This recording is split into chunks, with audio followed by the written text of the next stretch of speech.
This is your first of two lectures on the religion of Buddha, Dharma, or Buddhism. Let's begin with a short biography of Siddhartha Gautama, which is the name of the person referred to as the Buddha. Similar to some confusion that people have within Christianity, the name Christ is not a name for Jesus, but it is a title given to Jesus. And likewise, the Buddha is not a name, but it is a title, which means the enlightened one, and it is granted to Siddhartha Gautama. There were Buddhas who came before him and Buddhas who came after him, but his teachings seem to express the fullest articulation of what Buddhist philosophy and Buddhist religious belief is. And so this is why we hear Siddhartha Gautama referred to most often as the Buddha. Also, similar to Christianity, we have a virgin birth within this religion. Siddhartha Gautama is born to his mother Maya, who is a virgin, although she does later marry a king within the Kshatriya caste of Hindu society. It is part of a clan or a tribe called the Shakya tribe, and King Shuddhodana is the king of that particular tribe or clan. Now, because this is within the society of Hinduism or Sanatana Dharma, Shuddhodana is part of that caste of the Kshatriyas, and he senses something very special about this stepson of his, Siddhartha Gautama, and tries to shelter him from seeing suffering. That is the father's primary goal here, is to keep his son, Siddhartha Gautama, from seeing suffering and just to enjoy the extravagance and the luxury and the contentment that come with living life in the palace. However, Siddhartha Gautama, as a young man, does escape the confines of the palace, and he witnesses four things. Very important to have these four things down in your notes. And these four things are alarming to him, although the last one, while being alarming, also begins his path toward enlightenment. Because he had been sheltered from suffering his entire life, Siddhartha Gautama is alarmed to see a person who is sick, a person who is ill, out in the streets, and seeing sickness for the first time, he is introduced to suffering for the first time.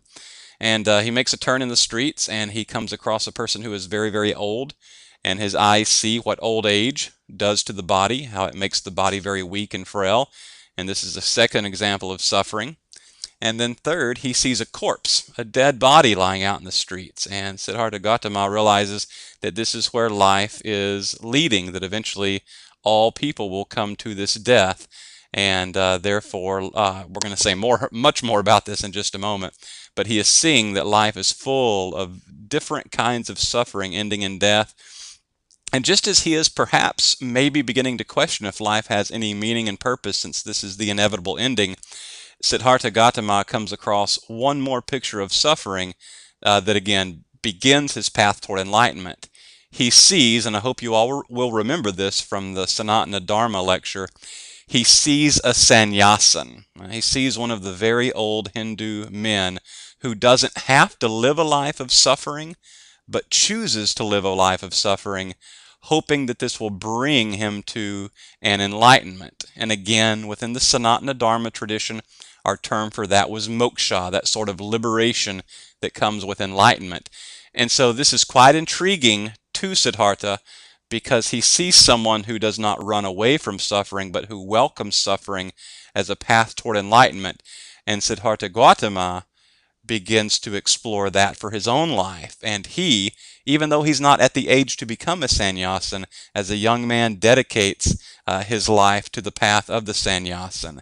And I know I have 6 years here written on the slide. For some scholars it's 6, for some you'll see the number 7, but whatever number, it really doesn't matter that much. For 6 or 7 years, we see Siddhartha Gautama go to the extremes of the sannyasin tradition, fasting, meditation, welcoming the exposure to the elements, all thinking that the physical pain that his body is going through with that would bring him to enlightenment.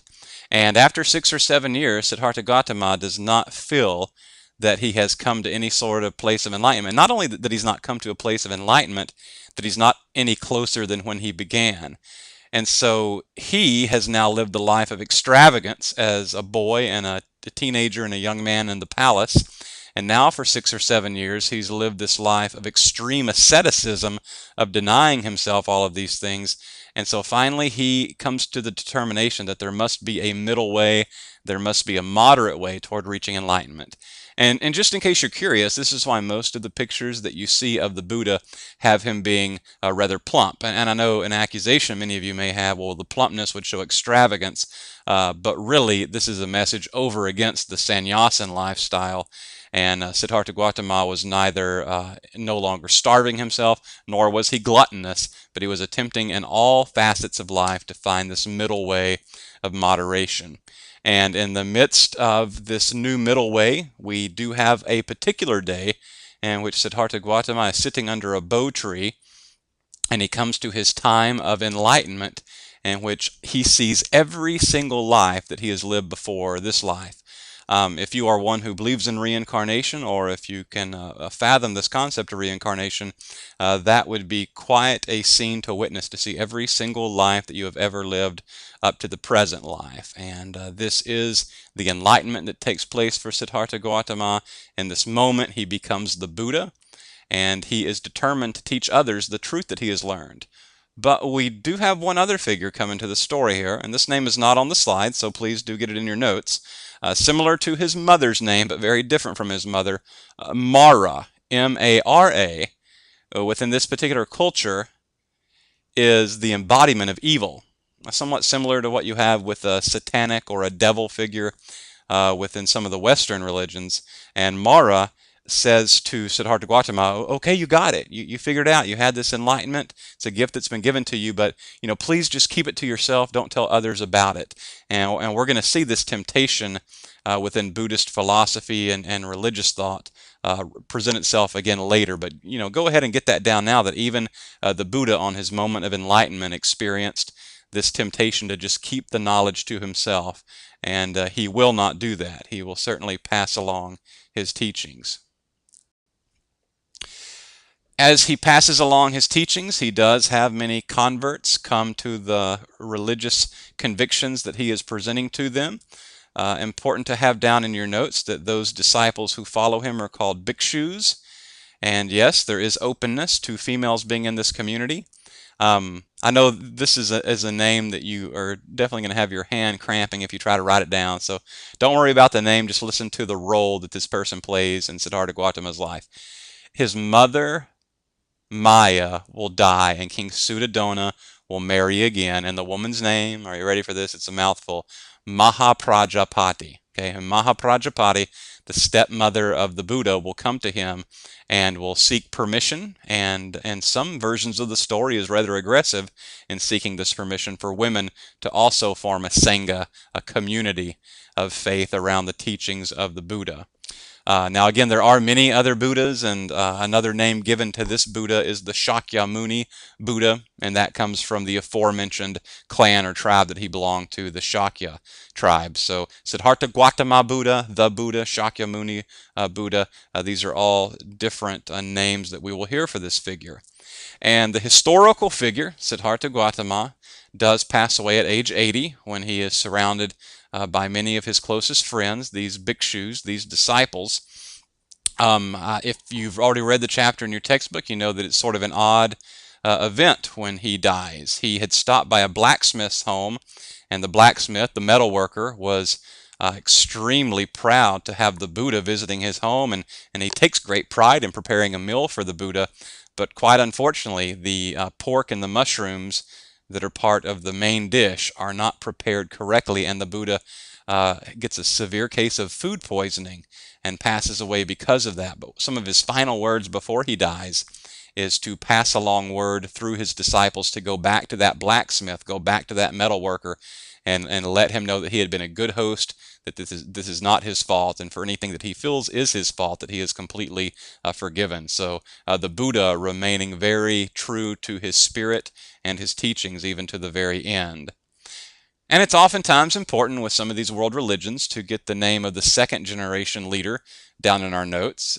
You may remember from that small lecture on Jain Dharma, Mahavira was the main teacher, but Bhadrabahu was the second generation leader, and we heard how important he was to the development of the Jain tradition? Well, a young bhikshu named Ananda is the primary disciple that Siddhartha Gautama had been instilling his teachings in, and Ananda will continue to be the leader of the Sangha during his lifetime. And there's just succession of leadership that comes in after that, and of course the Sangha multiplies, and you have many different communities. And you'll see in the second and final lecture on Buddha Dharma how as these different sorts of Sanghas develop, we see different types of Buddha Dharma develop also.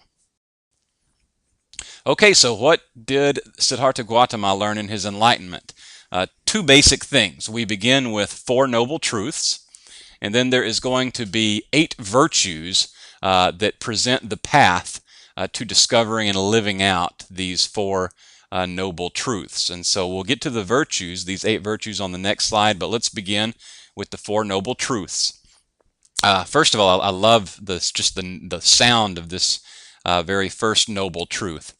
Life is full of, not just involves suffering as I have here, although that's certainly true, but we can even go more than that. Life is full of suffering, and our Pali term for suffering, the language of the Buddha, is dukkha, and it doesn't dukkha. That translates into suffering quite well, I would say. So life is full of dukkha. Life is full of suffering.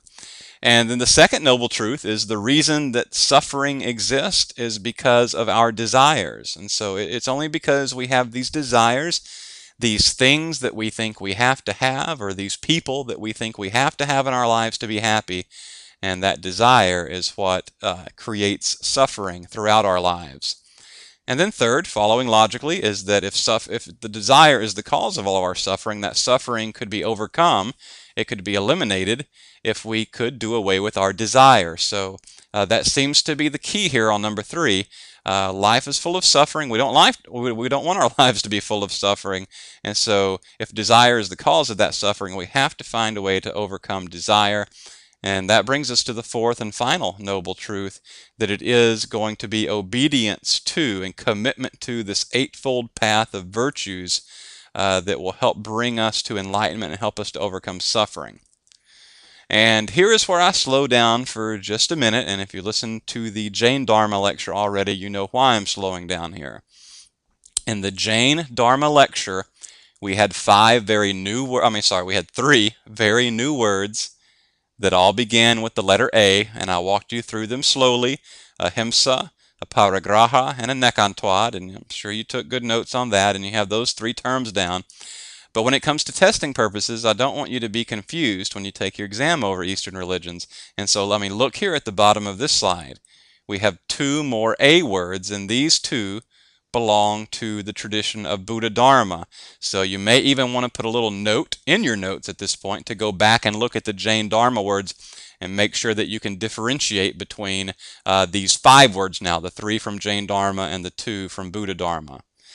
Okay, number 1 for Buddha Dharma is the term anitya, and anitya is stressing the importance of recognizing that everything in life is impermanent. Okay, there are these things and these people that we try to cling to. You know, we think this is what gives life meaning, this is what makes life matter, and if that person or if that thing is taken away from us, we suffer, and we feel that as though life has lost its meaning and purpose sometimes. And the Buddha was stressing that we need to come to a place of anitya, of finally just realizing that all of life is impermanent. Everything is fleeting. There's nothing that we can do to change that, and we need to learn to accept that. So anitya is referring to the impermanence of life. And then lastly, the term anatman means, and this is the one that causes many people's brains to cramp up, but especially if any of you, I'm sure many of you do come from a Christian tradition, stay with me for just a moment, because as backward as what I am about to say will sound to you initially, this actually matches up almost identically, if not identically, with a Christian teaching. Anatman is the Buddhist teaching that there is no such thing as yourself. There is no such thing as you. That instead, you are simply a collection of experiences and your life is, and your physical body even has gone through some processes. And so you have collected all of these experiences and all of these processes together, and your ego that wants to guard you as an individual so closely, and to think that you, and I mean every person has this tendency to think that you are just so important and you are so valuable. You collect all of those things up in the ego, and the Buddha says there is no such thing as the ego. There really is no such thing as you. It's a lie that you have built out of your own experiences and your processes. So even the very concept of a self, of saying that you exist as an individual, is considered a lie, a great falsehood in Buddha Dharma. And again, if this sounds quite confusing to you, and if you do happen to come from a Christian background, let me just make a quick parallel here to one teaching of Jesus, and then a teaching of one of the most important second generation Christian teachers, a fellow named the Apostle Paul, or St. Paul. Jesus taught many times in the Gospels that you must lose yourself to find yourself, that you must die to yourself, die to the concept of self to discover what true self actually means. And Paul would later build upon that concept in a little letter that he wrote in a book called Galatians. And Paul would say that he is crucified with Christ, and it is no longer he, no longer himself that lives, but it is Christ who lives in him. And so we see, within, as different as the context are where these two religions come from, both are teaching the necessity of this death to the concept of the self, the ego, to discover or be enlightened to some greater meaning or purpose in life. Okay, and for a nitya and a to be understood, this Eightfold Noble Path must be followed to the place of liberation. That place of liberation is one and the same with my favorite alternative rock band of the early 90s, Nirvana. If any of you like the music of Nirvana, you may not know that the name of that band actually refers to the reference to ultimate reality or liberation or enlightenment for the tradition of Buddha Dharma. And before I walk you through these 8 virtues here, take time to look at the picture with me if you would. You see a bhikshu, okay, you see a Buddhist monk here at the bottom. He seems quite frantic, and we see this wildly charging blue elephant going after this monkey, and we make a turn in the path, and we still basically have the same dynamic. Things are a little calmer. The elephant seems to have slowed down a bit, and if you look closely, I see just a dash of white now on top of that monkey's head. And even the bhikshu, the Buddhist monk here, seems to have calmed down a bit. As we move up the path, we start to see dramatic change. The entire head of the elephant has changed color. The entire head of the monkey has changed color, and the monk seems much calmer. And as we continue to move, we see the color of white coming more and more on the monkey and the elephant, and the monk getting calmer.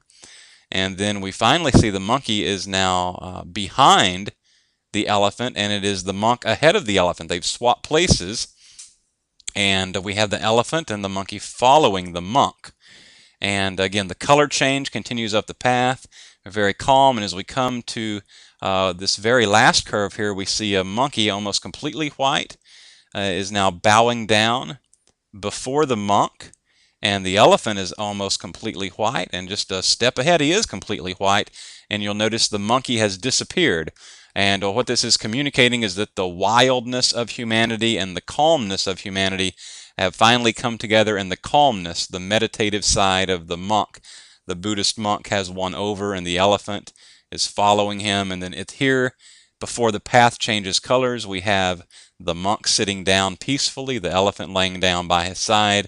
And as the path turns to a sort of orangish yellow color there, the monk sits atop the elephant, and we see a sort of liberation picture there at the end, that we have had nature and humankind come together, and there is peace and contentment. And so this is a good picture for presenting the path to nirvana or enlightenment, of taming the wildness within us and the wildness within our world to bring us to a place of contentment and greater security. Now, I do realize that I'm using a few different terms for the 8 virtues than what you have in your textbook, but over my years of study, I've found that these are the terms that I use because they communicate best for me. you can look at what I do here and look at what you have in the textbook, and you can decide what is best for you. But first we begin with right understanding, okay, that you have a right understanding about the impermanent nature of all of life, and you're starting to come to a right understanding that you as a self is not the most important thing, that you actually need to relinquish that obsession with the ego and protecting the ego. So just having a right understanding of existence and the nature of things. And then in the actions that you take each day, make sure that you're not just doing the right thing, but make sure that you're doing the right thing for the right reasons. And so explore the heart, explore the mind, and make sure that you have right motivation. Okay, so right understanding, right motivation. And if you have the right motivation, hopefully when you open your mouth, that will result in saying the right words to people. That you will not be someone who speaks angrily, that you will not be someone who speaks without thinking first, because you've explored understanding and motivation already. And of course that leads directly to right conduct, that your actions toward other people would not be rash and not thought through well, but that you would treat others correctly and in a righteous, ethical way. And then fifth, whatever your job is going to be, that's also important. And a job we refer to as a vocation. So Buddha Dharma does have a sense that there is a calling upon your life, that there is a particular job, a particular career even, we could say in the modern context, that nirvana, ultimate reality, has allotted for you in this particular life. And whatever a vocation or job might be for you, you need to give yourself all to it, and so a right effort is very important, and also developing good skills as far as having a schedule, a routine, and establishing that is going to help you be better at that vocation. And so that would be right discipline. And if you put 6 and 7 together, I think that helps make great sense of this, that effort means that you're giving it your all, and right discipline means that you're giving it your all in the wisest way, that you've thought through things about the right way to spend your effort or to spend your energy. And if you think about some folks that you all may know in your life, or you may even relate to this makes a lot of sense. I've met a lot of people in my life that work really, really hard, and they give themselves completely to a task, but they've really not thought through the wisest way to accomplish their goal. And so they spend a lot of time spinning their wheels or wasting time. Even though they're working hard to get to their goal, they've really not thought through the disciplines of how to harness that effort or energy in the best way. And then one of your most important spiritual disciplines for the tradition of Buddha Dharma is right meditation. And so your time of meditation, of contemplation on what ultimate reality is, and coming to the place of enlightenment, this is also very important for this tradition. Okay, and finally for this lecture we come to some similarities with what Buddhists hold with Hindus and Jains. Buddhists also adopt the belief in samsara, or reincarnation, that we're in a cycle of life, and at the end of this life we do have karma, and that karma, especially the similarity here with more so Sanatana Dharma than Jain Dharma, that karma will determine what we will be in our next life. But Buddhists, unlike Sanatana Dharma or Hindus, they're not theists. They don't believe in Brahma as a personal god. They don't believe in any sort of personal god or goddess, but instead they are primarily non-theist. And you're going to see, I hate to say too much here because I don't want to confuse you, but just pay attention in the next lecture. When we get to the Mahayana tradition of Buddhism, you're going to hear at least one of the schools in the Mahayana tradition will start to move somewhat toward a more personal view of there being a god. And so, salvation or liberation within Buddha Dharma is not the idea of you as a self living forever and forever and forever and forever in a place called heaven. That would be hell to a Buddhist, because your hope is to finally let go of the self, to relinquish that concept of self, and just be absorbed into the ultimate reality that is nirvana. And the best word picture that I've ever come up for this is the picture of having, imagine this if you will, that you are a single drop of water and your hope for salvation is to be dropped in the ocean. Now, if you're dropped in the ocean, which is a vast, enormous body of water, you as a single drop of water no longer exist. You as a self no longer exist. You have now just blended in with what is the ultimate reality of nirvana. And the person who reaches that place of being enlightened is referred to as an arhat. Okay, an arhat is not synonymous with a Buddha, but it is similar. An arhat is one who in life reaches this place of enlightenment where the soul has been liberated. And we get here to what are the three primary sins or shortcomings identified within Buddha Dharma. You all may have heard that within Christianity there are 7 deadly sins. Believe it or not, that was originally 9 deadly sins before Pope Gregory the Great cut it down to 7. Well, within Buddha Dharma, we can simplify it even more, as we'll get down to 3 sins that are considered the most egregious. And those 3 are greed, and greed we normally think of as trying to trying to take something that someone else has, that we can't be happy unless we have a certain material possession or so much money. But greed can also be translated as lust in this tradition, that if you spend your entire life obsessing sexual lust or any sort of desire within the physical body, and you're chasing after that all the time, that will distract you from ever coming to enlightenment. Also, if your life is obsessed with hatred, maybe some of you have been there before. There's just this person that keeps doing all these terrible things to you, and you can't help but think of the ways to get back at them, and oh, how awful and mean and ugly they're being to you. But the Buddha would say that as long as we spend our energy focusing on condemning and hating others, then we're going down a path that will keep us from ever achieving enlightenment. And then finally, and this makes a lot of sense, delusion, that you live with an artificial view of life. And that certainly defeats the very first virtue on that Eightfold Path. And the very first virtue is having a right understanding. If you are delusional, if you have a misunderstanding of the very nature of life, then you can't even begin down that Eightfold Noble Path. And so delusion certainly belongs on this list for the Buddhist. Okay, I hope I didn't come across any technological difficulties on this one, because it was a little bit longer than the others. And I do plan and hope to have the second and final lecture on Buddha Dharma up for you probably on Monday. I'm going to try for Sunday, but it'll probably be Monday. And you just please email me if you have any questions. Hope you're all doing well.